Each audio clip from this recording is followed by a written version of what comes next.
Greetings ladies and gentlefish, and welcome to a tank review, this time looking at one of the tier 8 German medium tanks. This is of course the Panther 2, been in the game for some time now. So how did this tank come about historically? Well, basically the idea was to take the Panther and give it thicker armour. That is pretty much the general gist of it. The designs were that the armour of the tank would be upgraded and it would have a new turret, so you'd have that Schmalterm turret. The kind of shape that we've got here, and there were talks about putting either the 75mm gun that the Panther already used on the tank, or possibly the 88mm gun from the Tiger, or maybe the long 88mm gun from the Tiger 2. As it is, this all was a bit of a moot discussion because the tank never actually went into production, although some of the ideas, concepts and components were used in designs for the later E50 machine. Basically, one of the big things, I say big things, I think it's a big thing. One of the things about this tank was that it was to use common components with the Tiger 2, which would have meant that there are fewer specialised components. You can have a much easier time of logistics, engineering and all that jazz. So I think that would probably have been one of the biggest points about this tank. Personally, I don't really see the point of up-armouring it, because the Panther's armour was pretty good anyway, and, well, go figure, sometimes in World War II the German higher-ups were a little bit funny.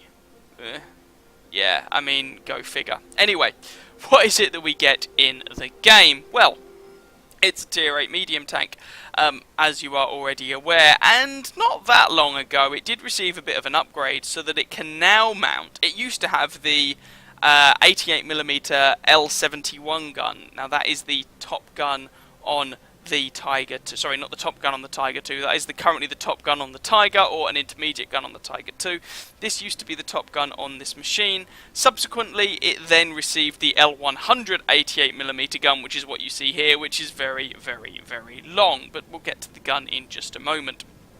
So, in terms of survivability, we've got 1500 hit points, which is a lot for a tier 8 medium tank. Generally speaking, tier 8 mediums are around 1300. I mean, if we have a look at the not the Indian Panzer, the Mutz here, that's around about 1300. Well, Panther 88 is a bit of a bad comparison, but I could show you a bunch of others, and generally speaking, around about 13 to 1400 is closer to what you get. But 1500, it's sort of tier 8 heavy tank standards of hit points. It's quite a good slog. 100mm of frontal hull armour and 120mm of frontal turret armour, do bear in mind. The front of the turret isn't that well angled. And the front of the hull, while it has a little bit of a slope, I mean, the armour on this thing, perhaps slightly ironically, given that this was the whole point of this tank, the armour on this thing, you shouldn't expect it to hold up to too much. The fact remains that the armour on the Panther only really worked when top tier, and that's really the same here with the Panther 2, because of course the tank is a tier higher. In terms of mobility, well, it's a bit of a mixed bag. I mean, a speed limit of 55 kilometers an hour going forwards is not too bad at all, but less than 13 horsepower per ton, this is a sluggish machine. If you've been used to the Panther at tier 7, then the mobility of this tank is not going to come as a surprise at tier 8. It's very, very, very similar. Also in common with the Panther, this is a heavy old beast. This thing is basically a 55-ton tank. If this thing rams into you doing 55 kilometers an hour, you're going to know all about it.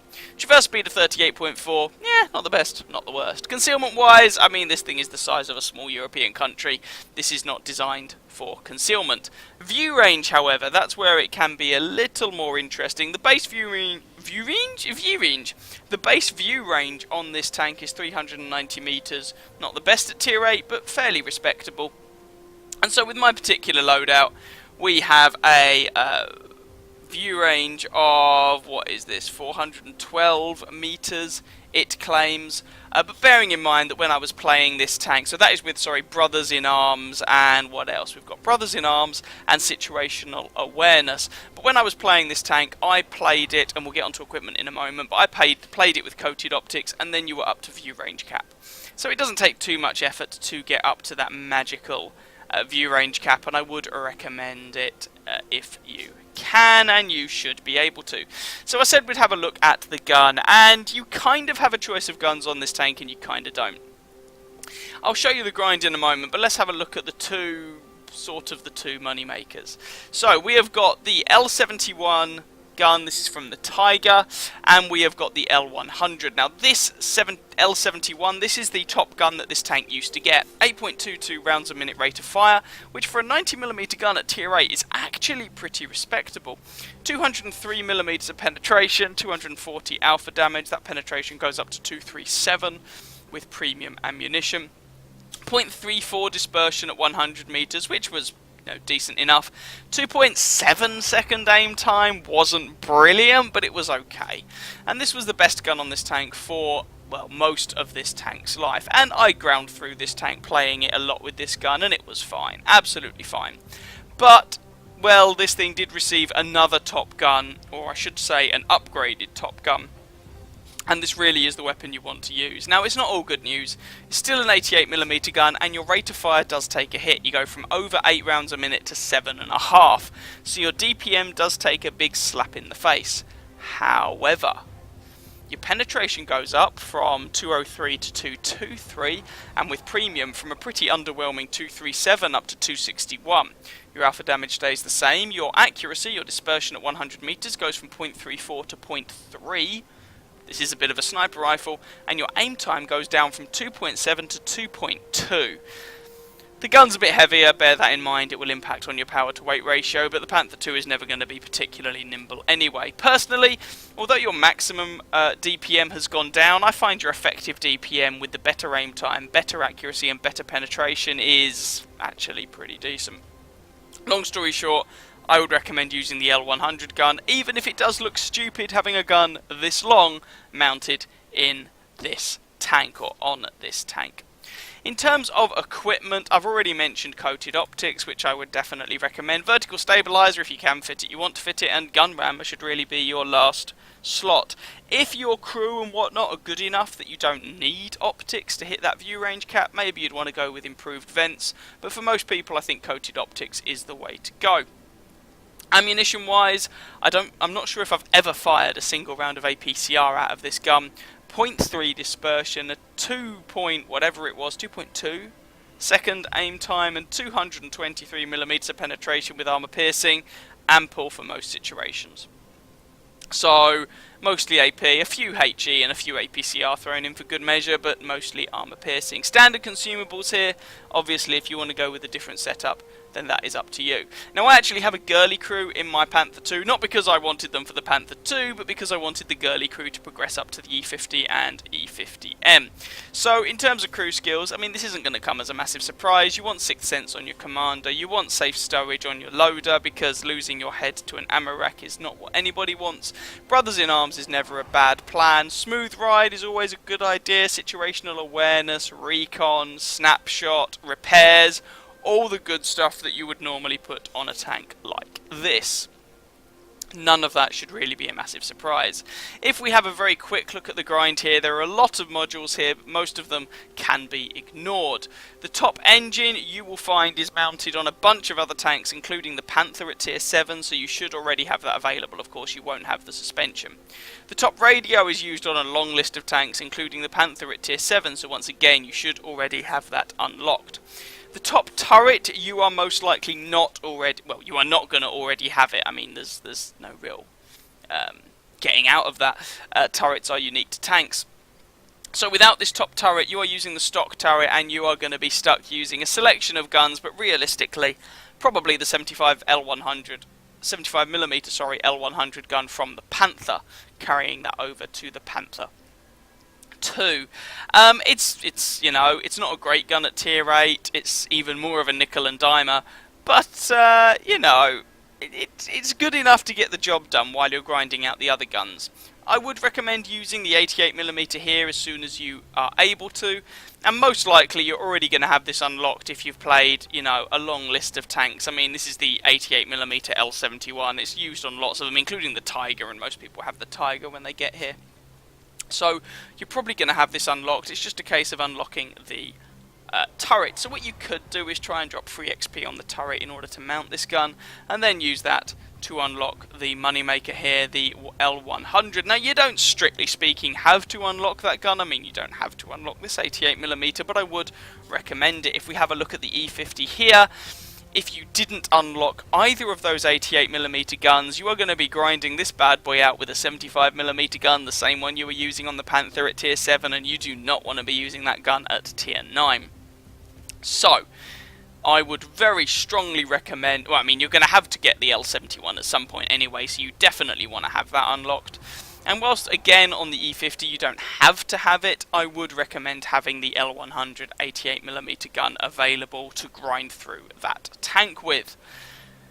The only other thing I need to really mention is the gun depression. So you're looking at 8 degrees of gun depression on this tank, which is pretty respectable. It's not astounding, but it is respectable, so that makes it slightly more comfortable to play. And in terms of the playstyle of this tank, you'll get a flavour for that when you look at the replays. Now, let's just go and have a quick look at the armour profile of this tank, and then we shall get on to the aforementioned replays. So, just before we have a look at the armour profile of this tank, it is just worth noting some of the module locations. It's nothing really surprising. I mean, engine in the back and basically ammo rack in the side of the hull below the turret. I will just say the days of German tanks being given frontal transmissions and setting on fire from shots to the front are long gone, so don't worry about that. But basically ammo rack below the turret in the side of the hull and engine at the back of the tank. With that said and done, let's have a quick look at the armour. Rear armour is obviously not going to be anything to write home about, 40 odd millimeters. Side of the tank is 60 with a little bit of angling on, and on the side of the turret it's a similar kind of story. So if you angle this tank at a pretty extreme angle, you can side scrape with this thing, essentially is what I'm trying to get at.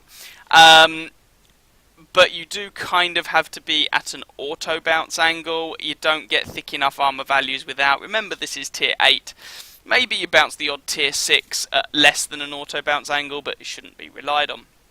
Front of the hull, lower front plate about 100mm of effective armour, upper front plate about 140 to 150, and the front of the turret, depending on where you shoot, you're looking at around about 130, or an auto bounce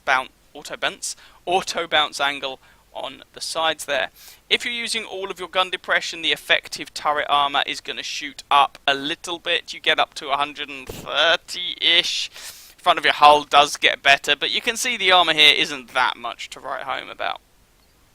Tier 8 maximum match than and 357 matchmaking. This is about as good as the matchmaking is going to get for this tank, of course. We are here on, I can't remember the name of this map, Serene Coast, there we go, which is not a bad map for the Panther 2, actually. And hopefully you're going to see a little bit of what this thing is like.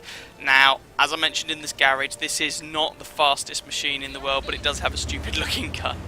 No, it's not the fastest machine in the world, so do bear that in mind, and the KV2 is desperately trying to nudge me out of the way, apparently. I mean, I don't think he intended to, it's just the way it went. So, having a look at the team lineup, we have got a bunch of medium tanks on each team, but my counterpart on the enemy team would be a T-34-2. Which is a pretty awful tank, if we're going to be honest. So, obviously he can still be a threat, but I'm not colossally worried about him.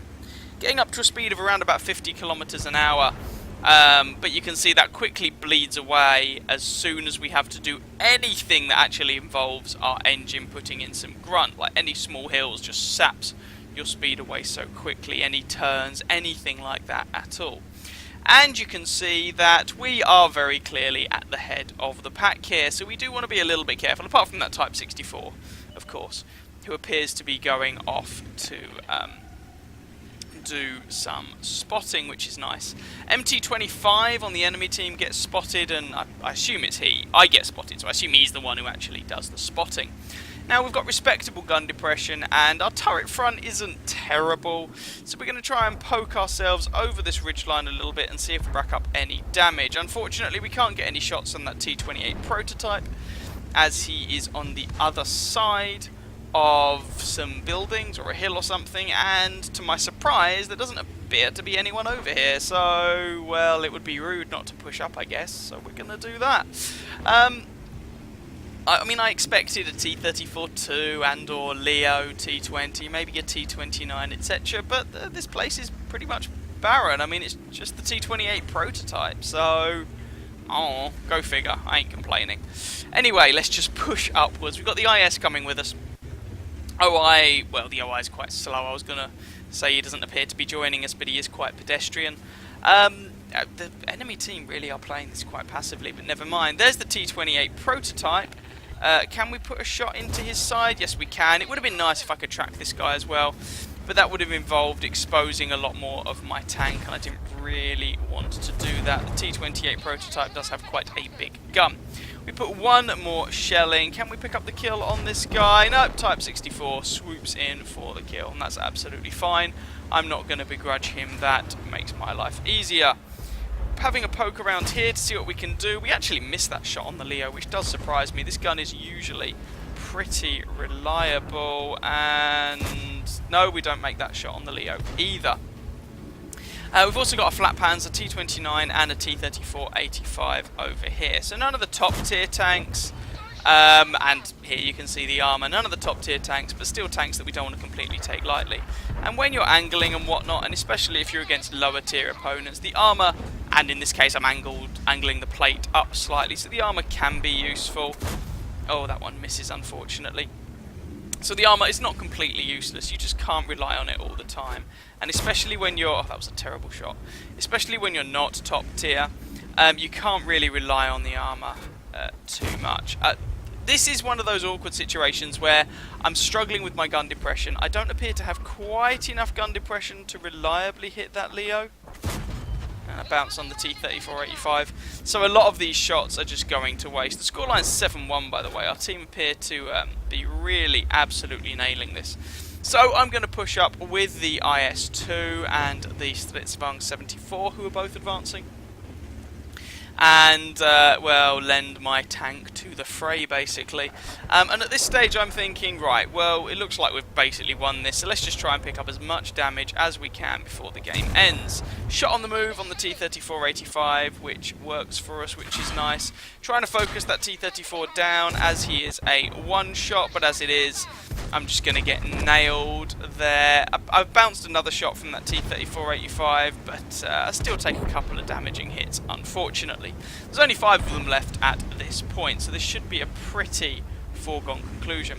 Seeing if we can do something about this OI, he does have thick armour, but I have over 220 penetration with this gun, so it is generally able to go through the OI without too much difficulty. Can we pick up the kill on this guy? It'd be a high damage roll for the kill in this case. Oh, we leave him a one shot. But with any luck, we're going to be able to nail him. No, T25/2 actually does the finishing blow on him. Well, we might be able to. Never mind, Type 58 is dead as well. This has really been a smash and grab game.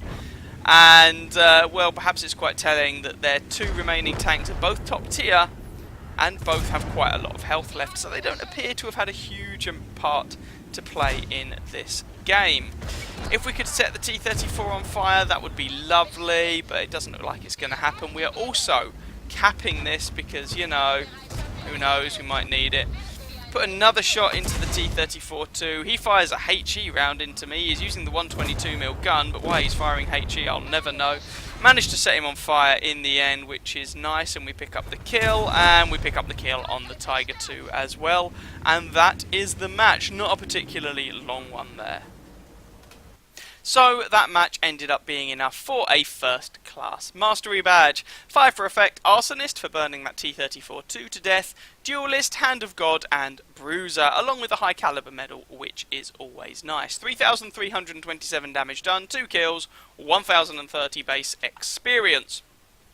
The Oho also had a decent game, and shout out to that Type 64. Very much bottom of the feeding pile there, but he had a good showing. And he was over on my flank, so, you know, I got to see what he was doing.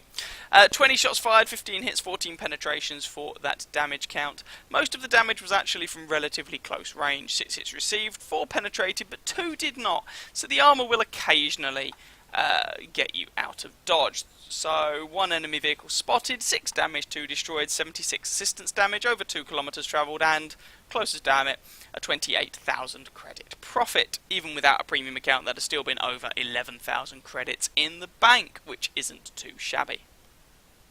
Tier 10 match then, and what a tier 10 match. If we have a look at the enemy tier 10s, we've got a Type 5 Heavy and a WZ-111-5A.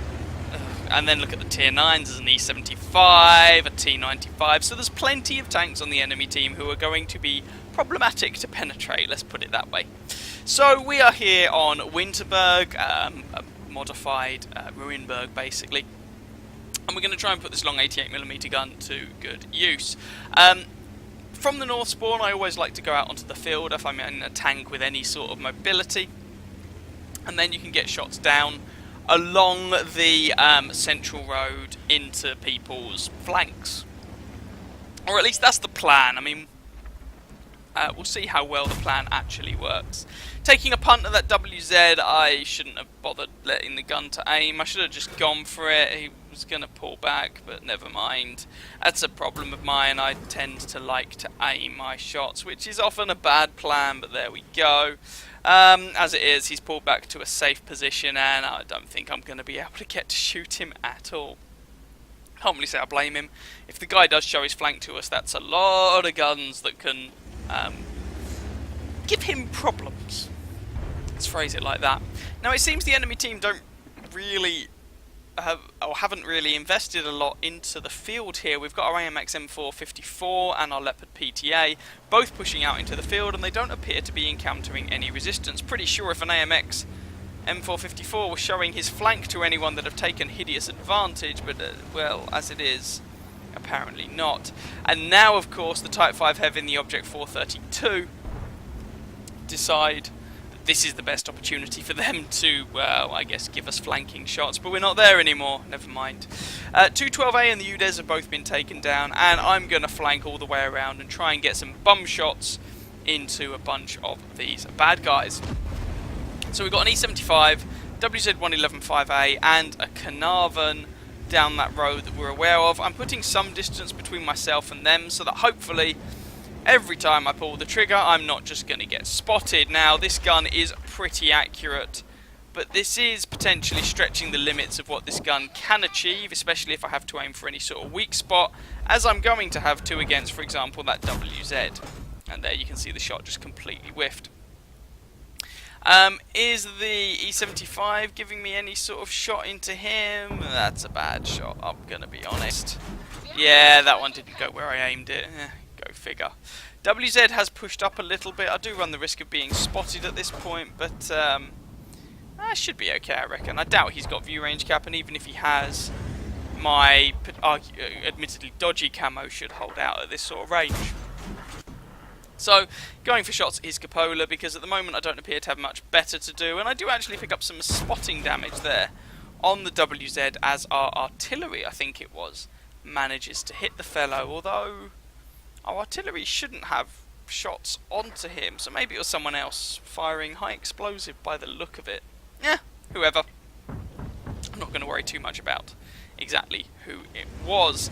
I'm going to have to relocate a little bit here because no one's spotting that WZ. Oh, there we go. And the E75, side of the turret.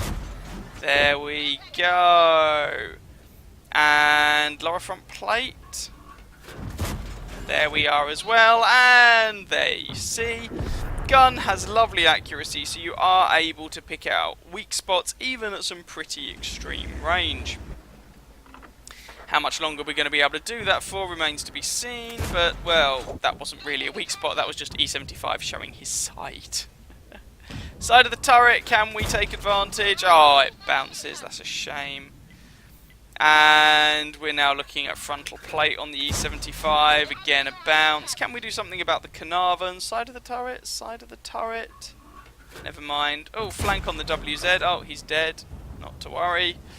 Well, we're up to almost 1,000 damage, which is too shabby. E75 again, lower front plate. Oh, I get spotted. I actually managed to snap a shot into his commander's hatch, which was a little bit of a surprise. But I also get spotted. I mean, I closed the distance more than I had, or he'd closed the distance. Sorry, more than I'd anticipated. So, yeah. But, you know, one shot isn't the end of the world. So far, we've dealt out about 1,200 damage, and we've only received about 500 in return. So, That's a pretty respectable trade by anyone's standards, especially when you're bottom tier. Oh, that was a T95 with the small gun, but firing APCR for some reason, because apparently 250 pen, not enough against a Panther 2. Go figure. I'm going to try and spot these guys if I can, and if I can shoot them all the better. We do need to be careful about that, well, about a lot of the tanks over there, if I'm going to be honest, but the scoreline is 8-4. And remember, when you're bottom tier, you are often quite heavily reliant on your top tiers not being a bunch of complete and utter fungs. Goodbye, Mr. E75. And all of the top tier enemy tanks are gone, and in fact their highest tier remaining tank is a T95 at tier 9. Everything else is tier 8. So at this stage, it should just be pretty much a clean up on aisle 3. But we will see exactly how it goes. Any shots onto any of these guys? Not really. Coming around the flank. Might be able to put some damage in on that T95, but ooh, there's the T25 pilot. And no, again, me and aiming. I need to aim less, I'm going to be honest, but going for the tracking shot there seems to work. He puts a shot into me. But he's got 220 health left. I should be able to kill him before he reloads. Yes, I can. And that picks up kill number 2. Just got the IS-3, Scorpion G and T-95 remaining.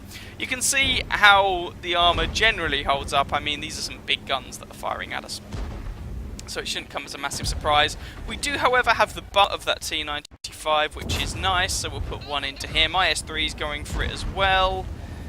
And can we put in another one? There we are. Can we pick up the kill on this guy? That would be quite nice, although I wouldn't be surprised if we were not able to, but oh, we do actually. See, I can't even remember. That's kill number 3, and there's just this Scorpion G wondering what he did to deserve this in his games, and he actually gets taken out by the IS-7 ramming him to death, I think it was. So there we go.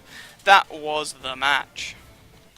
Second class mastery, duelist, fire for effect, bruiser, and I believe that's a Lava Schleio's medal, which is a medal you get for killing 2 enemy tanks, and they have to be a higher tier than you, or something like that. So that would have been the E75 and the T95 in this particular match, which isn't too bad.